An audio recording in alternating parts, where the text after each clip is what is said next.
जाजपुर जिला परिषद मिनी सम्मेलन कक्ष में प्रधानमंत्री आवास गृह मंजूर निमंते नूतन हिताधिकारी चिन्हट संपर्क एक सांबादिक सम्मेलन अनुष्ठित हो जायछि।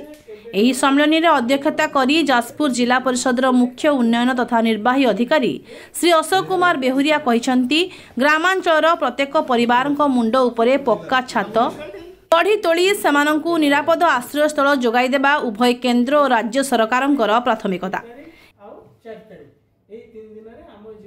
एही योजना रे हिताधिकारी मानकर चयन पद्धति को कोहल करा जाई दुई चकिया जान फ्रिज अथवा लैंडलाइन फोन थिबा परिवार को अयोग्य विवेचन करा जिवो नाही। परिवार रो मासिक आयर सीमा 10,000 टंका रु 15,000 टंका को वृद्धि करा जायछि।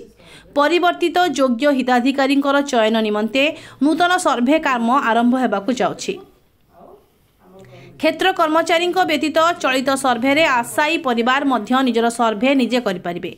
एहा द्वारा सर्भेरु बाद पड़िथिबा आशंका मध्य दूर होई पारिबो। प्रत्येक पंचायत रे ए संपर्क रे कर्मशाला आयोजन कराजिबो। जाजपुर जिले में प्रत्येक ग्राम पंचायत रे डिसेम्बर 2, 3 और 4 तारिख रे कर्मशाला आयोजन कराजिबो बोली सूचना दिया जायछि।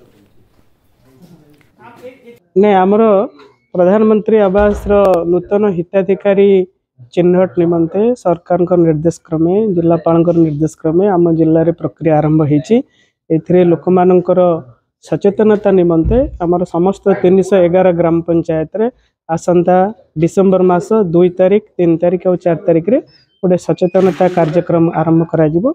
लोक माने जो माने योग्य हिताधिकारी रहउचंदी सेमानकर सर्वे आरंभ होबो। सेतिपई किपरि सेमाने सर्वे करि परिबे सर्वे रे शामिल हेबे या पई आमे आपण मानक जरिया रे लोक मानक निकट रे वार्ता पहुंचीबाको एक प्रयास करिछु।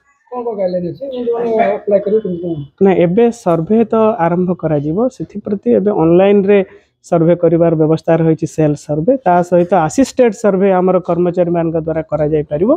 कोन लोक माने जानिले आमर किपरि आम जिल्ला रे समस्त योग्य व्यक्ति सर्वे रे शामिल हेई परिबे एटा आमे आशा रखुछु। जाजपुर आनंद चंद्र साहू को रिपोर्ट ए ओडिशा।